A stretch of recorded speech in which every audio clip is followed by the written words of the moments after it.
Olá, queridos amigos, tudo bem com vocês? Que alegria estar aqui com vocês novamente para nós juntos estudarmos a lição da Escola Sabatina.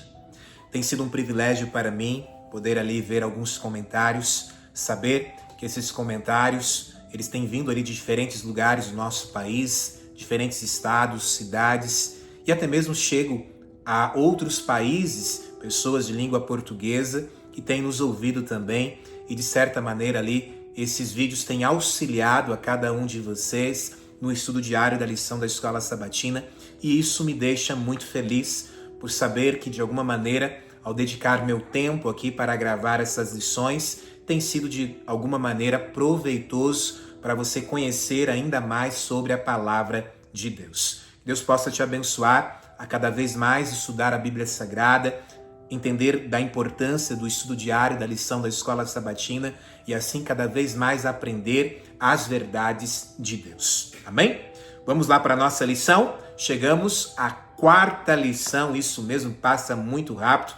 E a quarta lição traz o título As Pragas. As Pragas. É uma lição realmente, de certa maneira, onde delonga um pouco mais de tempo para estudar. Por isso fica a dica para você estudar ali todos os capítulos propostos através da lição. Também ali os estudos dentro do livro da escritora cristã Ellen White, ali, que inspirada por Deus, dentro do livro Patriarcas e Profetas, escreve um pouco mais também esse assunto relacionado às pragas. A lição dessa semana ela irá trabalhar 9 pragas, ficará então para a lição da semana que vem trabalhar a 10ª praga. Mas um ponto importante dentro da lição dessa semana é realmente entender um Deus salvífico, um Deus que quer salvar a todos. Isso mesmo, um Deus que está querendo libertar o seu povo da escravidão deste mundo. Esse é o ponto-chave da lição, em especial também entender que esse Deus não irá obrigá-lo a ser salvo, mas ele irá respeitá-lo, irá respeitar a sua decisão. Por isso, realmente, é uma lição tremenda que vale a pena realmente você dedicar tempo para estudá-la. E aqui conosco também, através desse vídeo, você ver, rever e realmente ali buscar compreender alguns assuntos aqui muito importantes, ok? Vamos lá comigo? O verso para memorizar se encontra no livro de Êxodo, capítulo 9, no verso 35, que diz assim: E assim Faraó, de coração endurecido, não deixou ir os filhos de Israel, como o Senhor tinha dito a Moisés. É interessante nós notarmos este ponto, porque muitas pessoas vão pensar, ao olhar alguns textos ali fora de contexto, e entender que Deus endureceu o coração de Faraó. Será que Deus realmente ele predestina pessoas para a perdição? Será que esse Deus de amor, esse Deus que criou a raça humana, aliás, Deus não criou apenas um povo nessa terra, Deus não apenas criou os brasileiros, Deus não apenas criou o povo hebreu, Deus criou Adão e Eva são o pai de toda a humanidade. O Deus criador é o Deus que quer salvar também a todos a quem ele criou. Ou seja, Deus não apenas queria salvar o povo hebreu da escravidão do Egito, mas Deus também queria salvar o povo egito. Isso aqui é muito importante nós entendermos, ok? Vamos lá para a parte de domingo. A parte de domingo ela vai trazer então exatamente esse conceito, aonde traz o título Deus versus deuses. Deus com D maiúsculo e deuses com D minúsculo.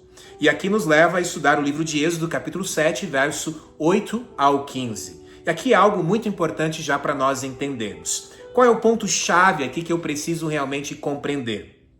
O nosso Deus, ele é o único Deus. Ele é o único Senhor.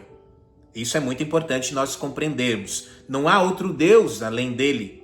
Há deuses criados por seres humanos, ou até mesmo anjos caídos, aqueles a qual foram expulsos do céu junto com o inimigo de Deus, que querem se colocar como deuses, fazendo sinais e prodígios para enganar, se possível, os próprios escolhidos. Mas Deus mesmo só existe um só Senhor. Isso aqui é muito importante nós entendermos, e eu me lembro aqui do Shema de Israel, né? Entender que existe um só Senhor. Esse ponto é muito importante, entender que existe um só Deus supremo. E é importante nós entendermos então que esse Deus supremo, esse único só Senhor, ele é um Deus da graça. Isso mesmo, ele é um Deus que quer realmente salvar a todos. Mas pastor, então por que das pragas lançadas lá para o povo egípcio? Por que dessas 10 pragas lançadas lá? Por que isso, pastor? Por que Deus ali endureceu, podemos dizer assim, o coração de Faraó? Será que realmente Deus endureceu o coração de Faraó? É claro que não. E por isso é muito importante nós entendermos essa história, entendermos realmente a Bíblia Sagrada, entendermos que nós não podemos estudar a Bíblia, pegar um verso dela e criar uma doutrina. A Bíblia se estuda um pouco aqui, um pouco ali, precisa-se fazer uma exegese muitas vezes da palavra de Deus, entender o contexto histórico, contexto geográfico, contexto cultural. Eu preciso realmente compreender como estudar a palavra de Deus, para não pegar um texto fora de contexto e fazer um pretexto para uma crença a qual a Bíblia, na verdade, não nos ensina.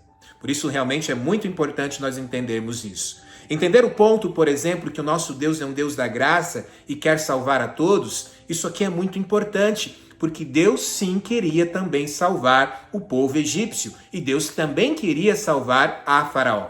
Sim, Deus queria libertar o seu povo, o povo hebreu da escravidão do Egito. Sim, Deus queria libertar aquele povo, Deus queria tirar aquele povo, o povo de Deus, de lá, do meio da escravidão. Deus queria tirar daquele contexto cultural a qual eles estavam ali vivendo. Mas Deus também queria libertar o povo egípcio da escravidão da idolatria. Isso mesmo. Só para vocês terem uma ideia, o povo egípcio ali dentro deste contexto adorava mais de 1.500 deuses e deusas. E por isso então Deus quer libertá-los da escravidão dessa idolatria, mostrando que ele é o único Deus verdadeiro, ele é o único Senhor. E por esse motivo então as pragas, elas são lançadas ali dentro deste contexto da libertação do povo hebreu da escravidão do Egito. É por esse motivo. E por esse motivo então Deus vai não atacando, na verdade, o povo egípcio. Deus vai atacando os deuses egípcios, para que o povo egípcio pudesse entender, então, que existe um só Deus, e aqueles deuses a qual eles acreditavam, na verdade, não existe. Isso aqui é muito importante nós entendermos, já entrando ali dentro do contexto do início, e o autor da lição aqui nos traz ali, que no Egito, o Adjet era a deusa do Urel, e a representação ali dessa deusa era uma cobra erguida. E depois também o autor aqui nos traz que os antigos egípcios adoravam um deus serpente chamado Nequibal, que significa aquele que controla os espíritos. E dentro da mitologia ali, esse deus ali, Nequibal, era um deus que estava dizendo ali e que atuava ali com grande poder por ter engolido ali 7 serpentes. E aqui você entra agora dentro do início do contexto dessa libertação, a qual Moisés então chega ali com Arão, e Deus agora, através de Moisés, e através agora da vara de Arão, pede para que Arão então lance essa vara, e essa vara então ela se transforma então numa serpente. O faraó então chama ali o povo, os magos dele, a qual também ali reproduzem outras serpentes. Eles não criam ali serpentes, mas eles reproduzem ali através de feitiçaria, através de uma ficção, podemos dizer assim, mas eles reproduzem ali então também outras serpentes. Só que a serpente agora, que vem ali do contexto da vara de Arão, ela engole então, ela come, ela devora essas serpentes ali reproduzidas então pelos magos, mostrando que Deus está acima desses deuses ali, a qual eram trazidos no contexto de serpente, a qual eles acreditavam. E que o Deus ali de Moisés, de Arão, o Deus do povo hebreu, este Deus está acima então dentro desses deuses. Interessante, né? E é mais interessante ainda quando a gente chega agora dentro do contexto da lição de domingo, de segunda-feira e também de terça-feira, de quarta-feira, seguindo agora uma sequência das pragas, você irá entender então como Deus agiu então para atacar não o povo egípcio, mas atacar os deuses daquele povo, para que o povo pudesse entender que existe um Deus verdadeiro e eles fossem libertos ali da escravidão desses deuses, da escravidão da idolatria, a qual eles estavam ali afundados com mais de 1.500 deuses e deusas a quais eles adoravam. É muito interessante nós notarmos este ponto. E chegando aqui na parte de segunda-feira, ela traz uma pergunta dentro da lição, quem endureceu o coração de Faraó? Eu sei que muitas pessoas sinceras creem que Deus predestina pessoas para ser salvas, predestina pessoas para se perder. Só que na verdade Deus, o nosso Deus Todo-Poderoso, Ele quer salvar a todos. Um texto que eu gosto muito, que está lá em João 3,16, diz que Deus amou o mundo de tal maneira que deu o seu único filho, o Filho unigênito, para que todo aquele que nele crê não pereça, mas tenha vida eterna em Cristo Jesus. Ou seja, Deus quer salvar a todo, para que todo aquele que nele crê. Deus quer salvar a todos, porém nem todos serão salvos. Por quê, pastor? Porque não creram em Deus. Deus não obriga você a crer nele, mas Deus quer mostrar para você, e Deus mostra através da Bíblia, Deus mostra através da natureza, Deus mostra através da verdade que existe um só Senhor, e nós devemos crer neste Deus, mas ele não irá obrigá-lo a crer. Mas se você crer, Deus vai te salvar, independente se você é do Brasil, se você é da África, se você é do Egito, se você é da Angola, se você é um povo hebreu, se você é da Espanha, se você é da Alemanha, da Itália, da Europa, se você é dos Estados Unidos, não importa de onde você seja, do Japão, da Ásia, no contexto da Ásia, não importa de onde você seja, se você crê em Deus, no único Deus, naquele que é o único Senhor, o único Salvador, o Criador, e adorá-lo, ser fiel a este Deus, Deus vai te salvar. Amém? Deus não quer que ninguém se perca, por isso ele morreu por todos. Mas Deus sempre irá te dar o livre-arbítrio. A escolha sempre será sua. E exatamente esse contexto aqui, do contexto do Faraó. Se nós lemos ali as 5 primeiras pragas, nós vamos ver que Deus ali não diz que Deus endureceu o coração de Faraó, mas o próprio Faraó então buscou ali endurecer o seu coração. E o autor da lição aqui, ele traz algo muito importante, muito interessante, aonde ele traz aqui uma aplicação, uma ilustração relacionado ali à luz do sol, incidindo ali sobre a manteiga e o barro. Eu quero ler para você aqui essa ilustração que aqui ele nos traz. Ele diz assim: imagine a luz do sol incidindo sobre a manteiga e o barro. A manteiga, ela derrete, mas o barro endurece. O calor do sol é o mesmo em ambos os casos, mas há 2 reações diferentes e 2 resultados distintos. O efeito depende da natureza do material.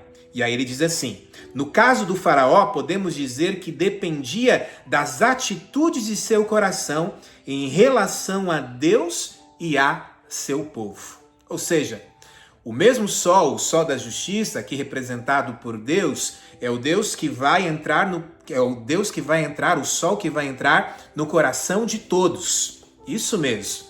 Porém, em alguns corações vai ser como uma manteiga, que vai derreter e vai aceitar que Deus ali habite. Mas em outros corações será como uma pedra e vai realmente endurecer como barro e, consequentemente, não irão aceitar que Jesus ali habite. É interessante nós notarmos, quando nós vamos no livro de Apocalipse, o livro de Apocalipse diz: eis que estou à porta e bato.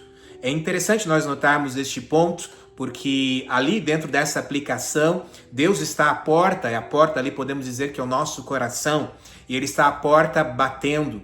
E é interessante nós frisarmos que o verbo ali estar, ele está conjugado num presente contínuo. Ou seja, eis que estou à porta e bato. Não eis que estarei, ou eis que estive. Eis que estou. Por isso Deus está todos os dias batendo na porta do nosso coração, pedindo para ali entrar, porque Ele quer nos salvar.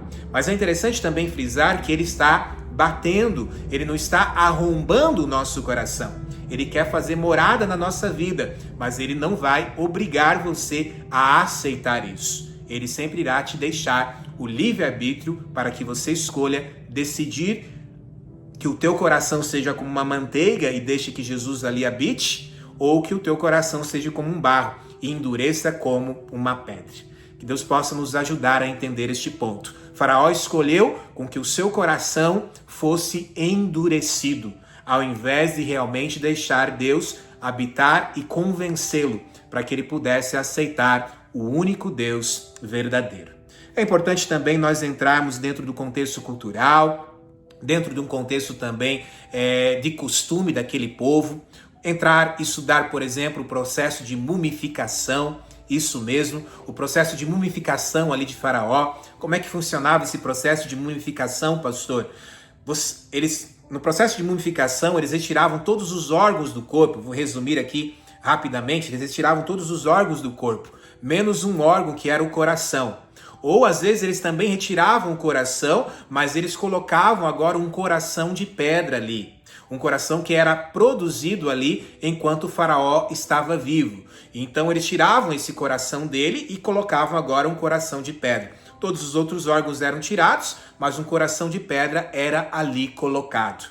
E esse coração de pedra representava o quê? Representava que lá, então, agora, no processo de balanço que teria para ter uma vida eterna após a morte, pois eles acreditavam, então, nessa vida eterna após a morte, uma vida após a morte. Nesse processo, então, de balanço, existiria, então, ali o contexto da deusa, a pena, e o coração que era colocado do outro lado.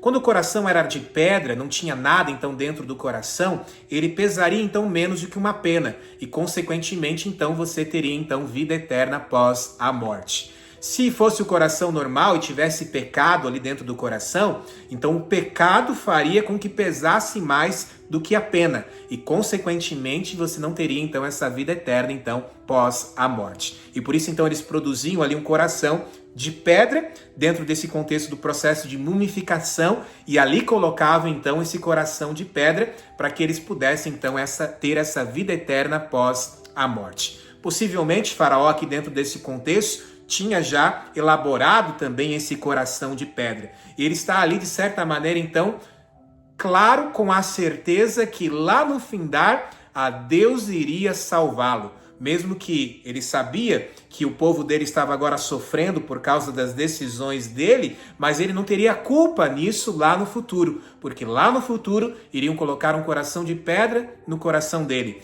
e ali ele teria então vida eterna após a morte. Isso aqui é muito interessante nós entendermos também relacionado a esse contexto de coração de pedra. Vale a pena também aplicarmos aqui um contexto cultural, como é que o povo hebreu também representava a respeito deste assunto, aplicando com algumas coisas nossas aqui também, como por exemplo, digamos que meu filho hoje queira ir brincar na chuva, está chovendo, meu filho quer ir brincar na chuva, mas ele está gripado. Eu vou dizer, filho, você não pode ir brincar na chuva. Mas ele começa a chorar e dizer, não, eu vou brincar, eu quero brincar. E aí eu como pai, eu digo, ok, vai brincar então na chuva. Só que esse vai brincar então na chuva não está dentro de um contexto de autorização para ele realmente brincar na chuva, mas entendendo dentro da psicologia que se ele for brincar na chuva, ele vai ter consequências depois. No contexto hebreu, o povo hebreu ele falaria assim, ok, eu vou fazer então você brincar na chuva.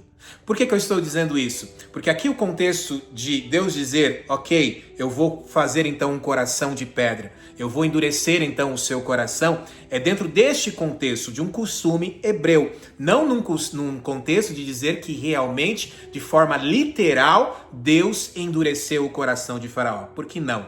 Deus não endureceu o coração de Faraó. Foi o próprio Faraó que não deixou com que o sol da justiça, as verdades de Deus apresentadas ali, através das pragas agora, que derrotavam e colocavam os deuses egípcios para terra abaixo, para rio abaixo, mostrando que eles não existiam e que existia um só Deus. O Faraó ali não aceitou isso e, consequentemente, então, endureceu o seu coração e Deus, então, agora permite com que isso realmente aconteça, mas entendendo que lá no final ele terá consequência. E por mais que ele entenda que será colocado um coração de pedra no coração dele, no processo de mumificação, e ele terá a vida eterna, Deus está dizendo, ok, então acredite nisso, porque lá no final você irá entender que não, você terá a perdição, a morte eterna, ao invés da vida eterna. Porque eu sou o único Senhor. E esse contexto da pena, na verdade não existe. São crenças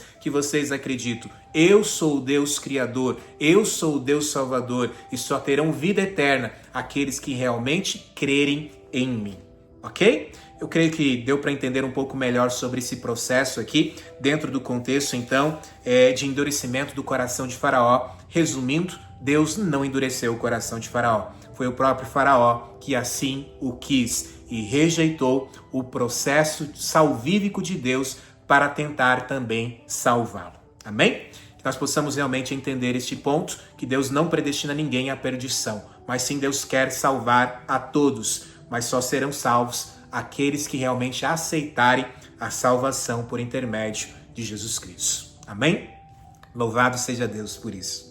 Vamos lá para a parte de terça-feira. Eu vou tentar ser mais rápido aqui dentro dessas partes. Agora, terça-feira, quarta-feira e quinta-feira vai nos trazer então as pragas. As 3 primeiras pragas são pragas mais tranquilas, podemos dizer assim, que passam rápida. E essas 3 primeiras pragas, então, não são pragas para o povo Egito, para o povo do Egito, para o povo egípcio, mas são pragas contra os deuses deles, para que eles entendessem que existe um só Senhor.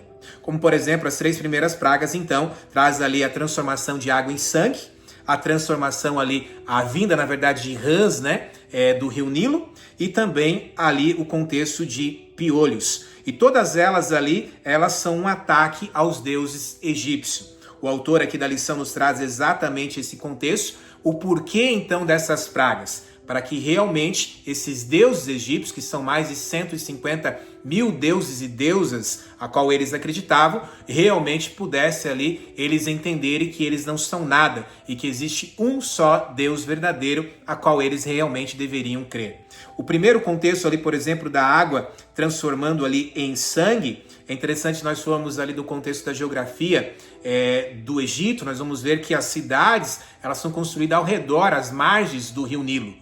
E o rio agora é transformado ali em sangue. Consequentemente, eles não teriam poder algum mais para conseguir sobreviver ali dentro daquele contexto. Podemos dizer assim, se o rio realmente ficasse ali transformado em sangue para sempre. E ninguém ali poderia realmente sobreviver. E eles acreditavam então que existia um deus ali, que era o deus Api, que era o deus do Nilo. E esse deus então protegia as águas do Nilo. Quando Deus então transforma a água em sangue, Deus está dizendo que o Deus Api, na verdade, é um Deus falso e que ele não tem poder sobre o Deus verdadeiro. E Deus então transforma a água em sangue, trazendo então essa crença deles, mostrando que essa crença deles era uma crença falsa e eles deveriam crer realmente somente no único Deus, o Deus verdadeiro. Amém? A segunda praga ali, a praga das rãs. E a praga das rãs ali existia uma deusa rã chamada Heket, e ela é confrontada ali claramente dentro deste contexto. Deus então ali traz rãs ali sobre o povo egípcio, e o povo egípcio não destrói, não mata essas rãs, ao ponto deles pedirem para que Moisés enviasse novamente essas rãs para o rio Nilo. Por que eles fazem isso? Porque eles acreditavam que existia uma deusa ali, que era a deusa Rã, chamada Heket. E dentro deste contexto, então, eles não querem matar essas rãs. Mas o que Deus faz? Deus não envia novamente essas rãs para o rio. Mas Deus faz o quê? Deus mata essas rãs, ao ponto delas se tornarem ali num cheiro terrível dentro do contexto ali do Egito. E por que Deus faz isso? Não para atacar o povo egípcio, mas para atacar a crença na deusa Rã, mostrando que essa deusa na verdade não era nada e que Deus, o Deus Todo-Poderoso, tem poder sobre todas as coisas e por isso então destrói todas essas rãs. Depois ali a terceira praga vem no contexto ali de mosquitos, carrapatos e piolhos, que é a palavra quinim ali no hebraico, e essa praga então ela foi direcionada contra Gebé. E essa praga, então, quem era Gebé? Era o deus egípcio ali da terra, do pó da terra. E Deus, então, ali cria do pó da terra essa praga que vem agora sobre eles, mostrando que Deus é o Deus Todo-Poderoso e que tem controle sobre todas as coisas, inclusive sobre o pó da terra. Amém? Louvado seja Deus por isso. Vamos lá rapidamente para quarta-feira. Quarta-feira, então, vem as 3 próximas pragas. as pragas ali das moscas, do gado, da morte ali dos gados e das úlceras. Essas pragas novamente são contra quem? Contra o povo egípcio? Não, contra os deuses egípcios, ok? Isso aqui é muito importante nós entendermos. E é interessante nós entendermos que essas 3 pragas agora são pragas mais fortes do que as 3 primeiras, que passam rápido. Essas 3 pragas agora são pragas ali para realmente trabalhar no coração de Faraó, para que Faraó pudesse realmente entender que Deus, o Deus dos hebreus ali, o Deus é o único Deus verdadeiro e que ele está realmente sobre todas as coisas. Ele é o único Deus que deve ser adorado. E traz agora o contexto, então, de ataque a deuses a qual eles acreditavam. O primeiro contexto ali, a deusa egípcia, chamada Uatite, era considerada a deusa das moscas e a senhora ali dos pântanos e brejos. E Deus, então, ali, através dessa praga das moscas, ataca, então, essa deusa egípcia chamada Uatite. Depois vem a próxima praga, aonde Deus ali atinge, então, o gado. E Ator era a deusa egípcia do amor e da proteção, e ela era retratada como uma cabeça de vaca. Essa era a deusa Ator. Mas também tinha o deus Touros, o Touros Apis, que era também ali muito popular e estimado ali no Egito. E o que Deus faz, então, dentro desse contexto aqui da praga com os gados? Deus ali na quinta praga, Deus ali mostra que essas divindades, elas foram derrotadas quando o gado ali dos egípcios, então, eles morrem. Deus, então, mostrando que ele está acima desses deuses. E esses deuses, na verdade, não são nada, ok? Isso aqui é muito importante, então Deus está querendo libertar o faraó, libertar o povo egípcio da escravidão dessa idolatria de deuses a qual eles ali acreditavam. Depois vem a sexta praga, aonde Deus manifesta ali a derrota de Ísis, que era a deusa da medicina, da magia e da sabedoria, quando Deus traz ali úlceras sobre este povo. E esse povo então sofre de úlceras terríveis, a ponto ali de realmente entender que a deusa Ísis não podia fazer nada por eles. E por que não podia? Porque essa deusa Ísis, na verdade, não era nada. Porque existe um só Senhor, o Deus verdadeiro, o Deus criador, o Deus salvador. Amém?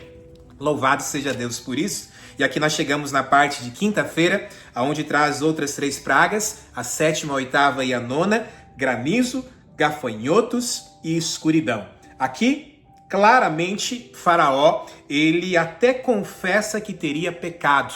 E você vai perceber ali também que os seus servos insistem para que Faraó liberte o povo hebreu, para que deixe o povo ir. Você percebe que a intuição de Deus, esse Deus salvífico, é salvar aquele povo, para que aquele povo entendesse que existe um Deus verdadeiro, que aqueles deuses a qual eles acreditavam, nada poderia fazer sobre esse Deus, porque existe um Deus todo-poderoso, um Deus verdadeiro, que era o Deus ali a qual o povo hebreu realmente adorava.